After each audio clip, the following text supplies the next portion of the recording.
Alright, ladies and gentlemen, it is that time of year once again. Today, we'll be looking at all the top prospects heading into the 2020 draft held in Montreal. Keep in mind, guys, this is my opinion on these rankings. You guys can have your opinions, and these rankings are definitely going to change and fluctuate as the season goes on, as does every draft. And so, of course, as the season goes on, we're going to get a better idea of what prospect has to offer.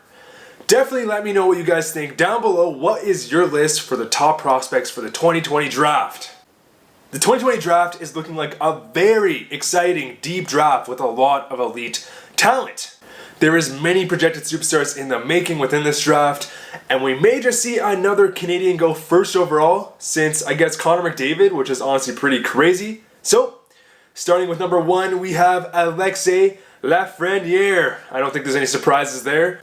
Alexis Lafreniere is a premier prospect who has been, I guess, the headliner of this draft for quite some time now.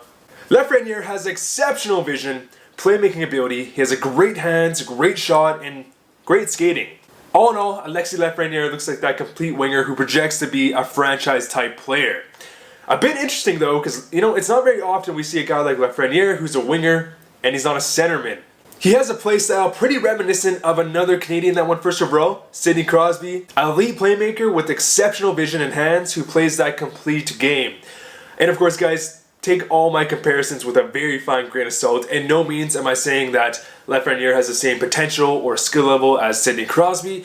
However, I'm just kind of comparing their playstyles and how they're kind of reminiscent of current NHL players, so we get kind of a better idea of what type of player they are.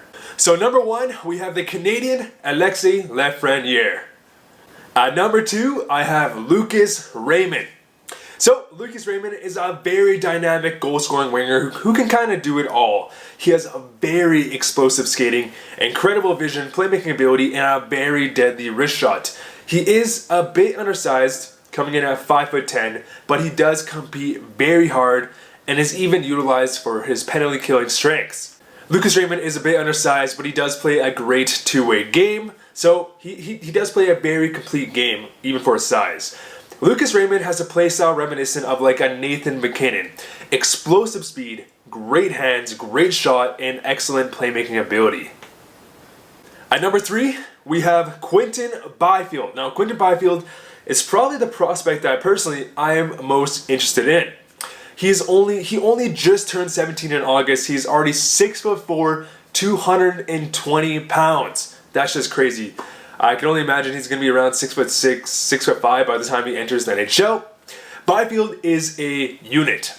Not only is he a unit, but he has great skating ability, especially when you consider his size. He's a really well-rounded player, great hands, elite vision, a great shot, and dynamic, I guess, elite playmaking ability. With the size and strength, of course, he's able to play that more gritty, in-your-face game. And honestly, if a team is picking within the top 3 and they want to prioritize a centerman, do not be surprised if he goes number 2. But he's gonna have to do something crazy to take over that number 1 spot from Lafreniere.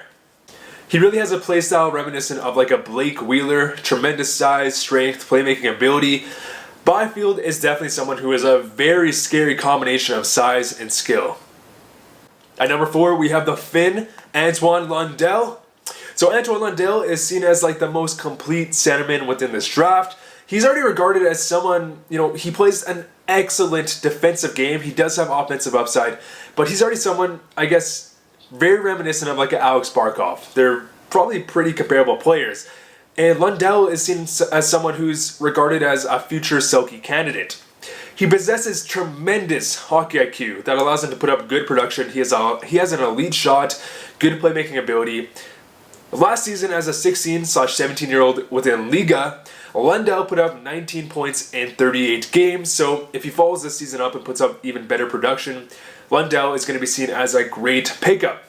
One notch to Lundell's game, though, basically compared to everyone else within the top 10, is he is not an exceptional skater. He's above average, but he's not great. But what do you think of his two-way upside and the fact that he already has a playstyle reminiscent of someone like Alex Barkov? You could definitely understand why someone would want to take this elite centerman within the top 5. And I guess another thing to mention is that in recent drafts, we're seeing a lot of teams heavily prioritize taking a centerman over a winger or even defense.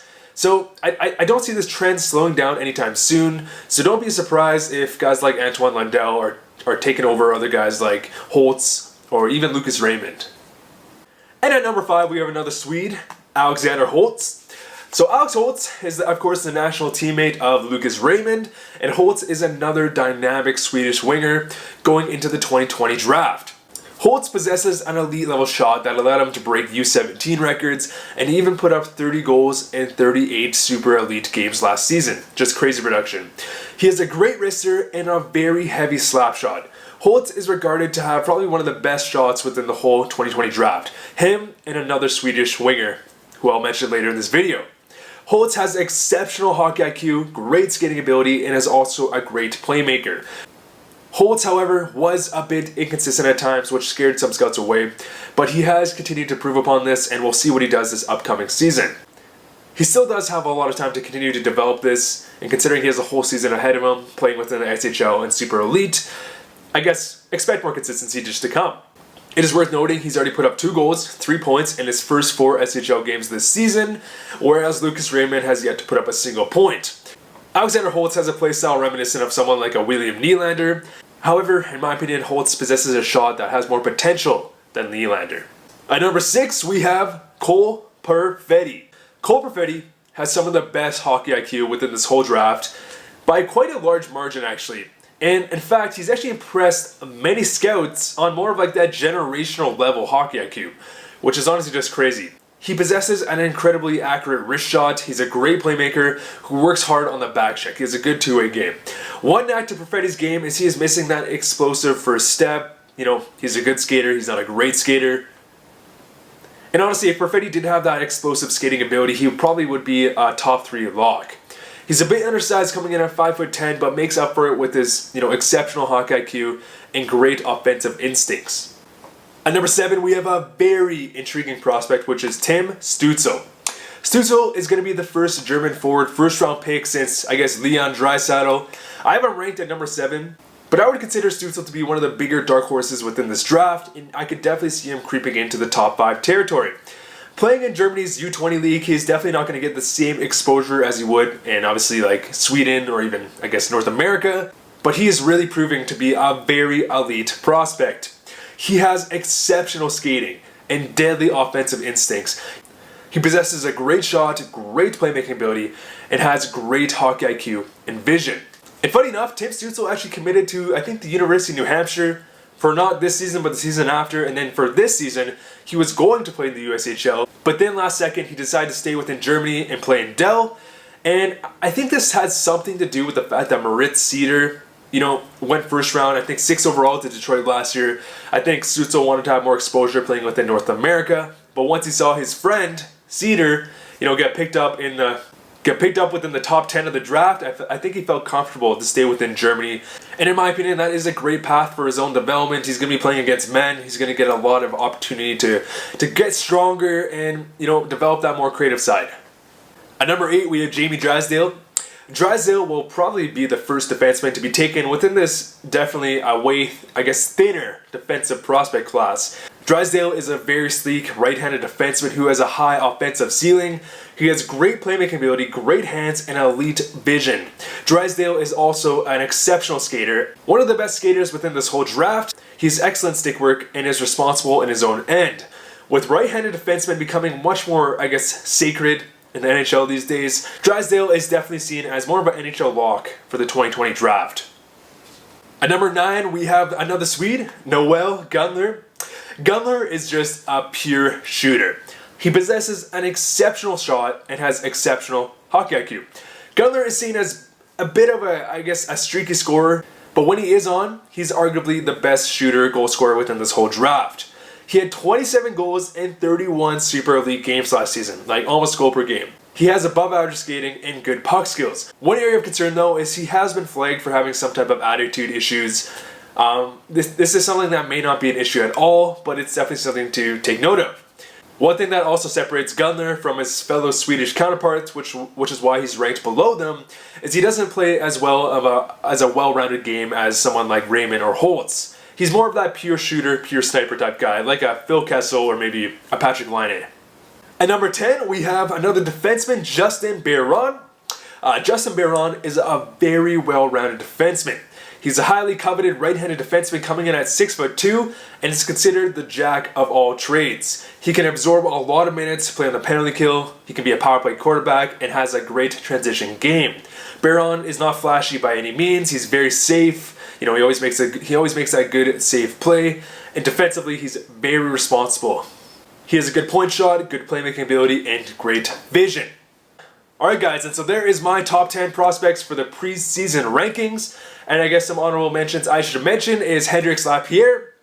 Lapierre is a very skilled centerman who exploded at the Hyven Hlinka tournament. If he continues the development, if he does continue to dominate the queue, I believe Hendrix Lapierre will definitely be a top 10 pick. Another honorable mention we have is Marco Rossi, smaller framed, highly skilled centerman, currently playing for the Ottawa 67s. Another honorable mention we have is Dylan Holloway. Dylan Holloway absolutely tore up the AJHL last season, and he's going to be joining the University of Wisconsin playing in the NCAA this upcoming season. Anyways guys, let me know who you are most excited about. I'm definitely going to be expanding this list further from top 10 in the future. I thought just because it's the preseason, and really after the top 10 in the preseason rankings, the draft can really go anywhere at this moment, so it's really anyone's guess. So maybe by my next ranking I'll have top 15 or maybe top 20. We'll see. Anyways guys, let me know who you are most excited about down below. Thank you guys so much for watching. See you guys later.